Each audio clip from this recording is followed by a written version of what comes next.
Ley lines were first theorised in 1921, and since then the debate has been over whether or not they exist, and if they do, what purpose they serve.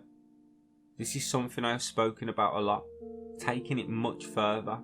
For me, Alfred Watkins' discovery is something that was known and used by our ancients, which was essentially stolen from us, and this grid, hidden with the public awareness of its uses and benefits, being used today by the controllers for their purposes.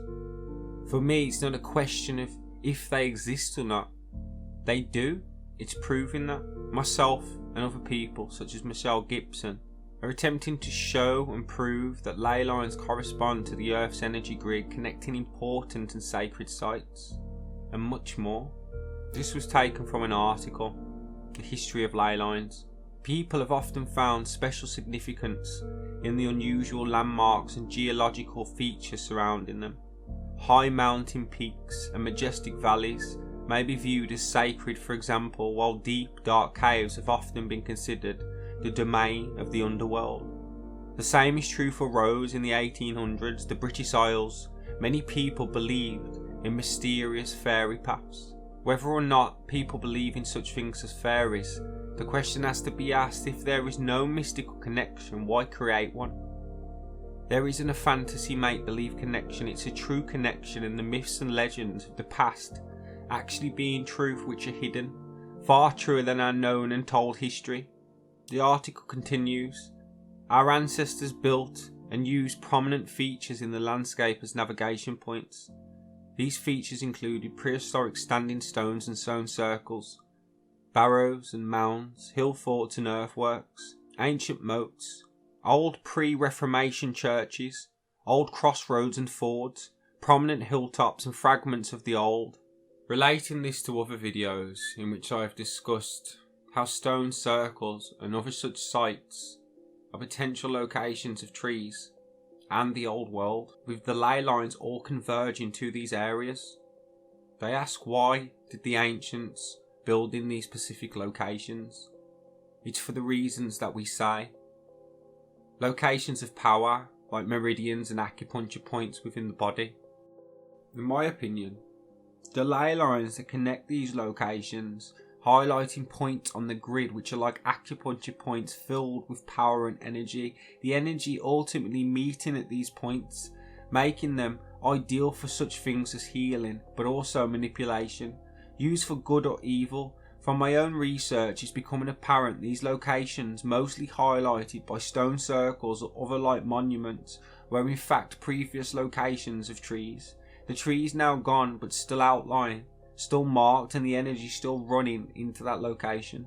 The trees acting as amplifiers of the energy, like a technology we see today, only natural. Trees create energy, are and were key to the grid. The mother trees of the past, now mostly mountain tops that you see across the world. Speaking to Michelle Gibson about how I changed the letters around, flipping them or changing the vowels, she asked me if free energy is highlighting tree energy. What a spot by her. If we flip the capital F in free, it becomes a lowercase t. So the word tree is literally inside free. When we think of the free energy, we must think of tree energy, energy of the land, energy of the grid, which has always been free. And we can do the same with ley, with the lettering, and it's very revealing. By changing the letters a little, by flipping the capital L, it creates a lowercase r, and we get Rey, the name of the Skywalker we see in the new Star Wars movies.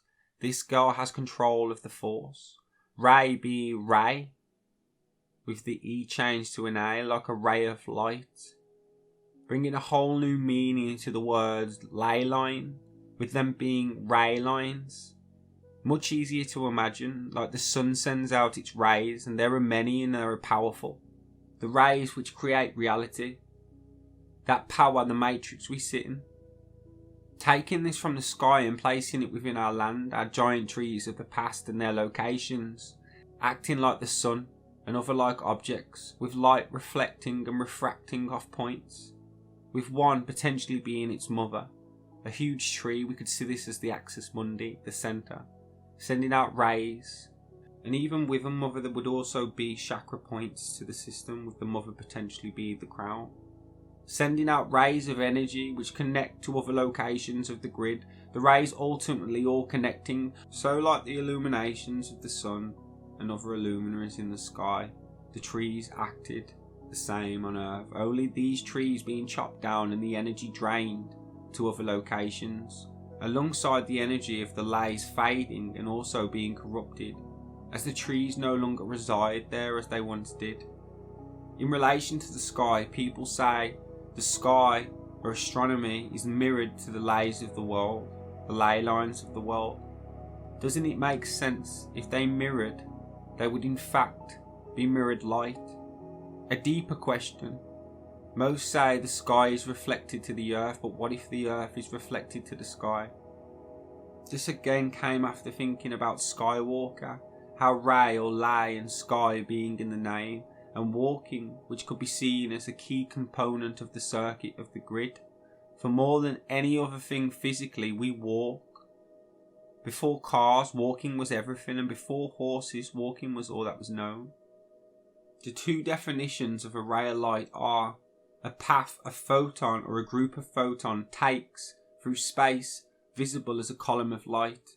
The second is an inspiring or enlightening person or thing. So in regards to the sun, it moves through space and becomes visible as a column of light. We need to picture this moving through the ground and not being visible, still detectable but not visible. And again, still creating a column or sorts of path of energy running through the ground, connecting the points just as rays of light do. The second definition gives value to what I will speak about shortly, enlightenment, or finding the force. Interesting and random, but when searching for Ray of Light, I came across a Madonna album called Ray of Light, and it was album number 7 for her. How many rays of light are they said to be? The number generally changes, but 7. 7 also hugely related to our realm. How many things do we come across that have 7? The square and triangle being 3 and 4, equating to 7 also. Some may say light travels in a straight line. Lays travel in a variety of ways. But can light bend? Yes. That energy can be manipulated and taken from one location to another using such things as stone, changing the direction and shape of the energy or light, similar to how we can bend light, which is called refraction. A close match to Rey's rail, which for me indicate railways are following ley lines and the energy grid for purposes of manipulation. This leads me on to the force or enlightenment, trees, parks and arcs and the grid. Having done many videos about my enlightenment experience and trees, I haven't seemed to link the two together when they are so linked even a blind man could see. My enlightenment took place in a park under a tree, and I'm not the only person who's had this happen in a park or even under a tree. We look at many people of the past that indicate the power of nature. Parks and trees. With parks, I've shown that the word has arc in it, arc, and a luminous electrical discharge between 2 electrodes or other points. Modern wielding generators are designed so that there is a high voltage for striking the arc. Another definition is a curve or a bend. Think of the dome, which connects 2 points, in our case 2 poles or electrodes. In relation to the first, it shows parks or arcs, which are generators designed to strike an arc. I came across the term electric arc. An electric arc is an electrical breakdown of a gas that produces a prolonged electrical discharge. The current through a normally non-conductive medium such as air produces a plasma. That plasma may produce visible light. Now think of the light that enlightenment brings inside of the body. When the energy in the park hits you, it creates this spark. Again, this has to be under the right circumstances. Why do some people receive healing at a location or enlightenment and others don't? Like anything else, it will be down to time and the cycle and conditions of yourself. For example, how pure you are in your frequency. At a particular frequency, you will connect to this energy and it will further power you. At a different frequency, it will miss you completely. This is how some people are in tune and other people's aren't. We could also see the role of Rey Skywalker, which is a Jedi, as a master of the Rey. A master of the Rey, which we know from Gnostic followings. Jesus and other like people were master of the Reys. And if Leys are Reys and Reys and Leys are connected, by you becoming a master of the Rey is ultimately you becoming a master of the Reys and Leys by connecting to the grid and empowering yourself through the Rey or the Ley and becoming a master of that. Reinforcing my point about parks, trees, ley lines or Rey lines, you are an electrical being, yourself a light that can connect to light. My friend Adam proved the ley line was running within a few meters of the location I was sitting at under the tree, passing a church into the park. These lines of energy would have been key reasons to my experience, and key is often another word used for ley, key lines. The term Rey lines I haven't come across before. It was a thought of my own, a term of my own. These lines would have been key reasons to my experience, alongside the tree, which is an amplifier of that energy, light energy, which gave me access to the grid. So by the ley running across, hitting the tree, ultimately amplifying that and me sitting under it, connected to the park or arc and the grid itself. My experience, I entered the park, sat under a tree with my back touching the tree, my base root or spine touching the ground with some roots exposed. Those roots my body were touching at the base. Never before did I have an experience like this. Hours and hours, years of meditation, and then I go and sit in a park and it happens. It's crazy.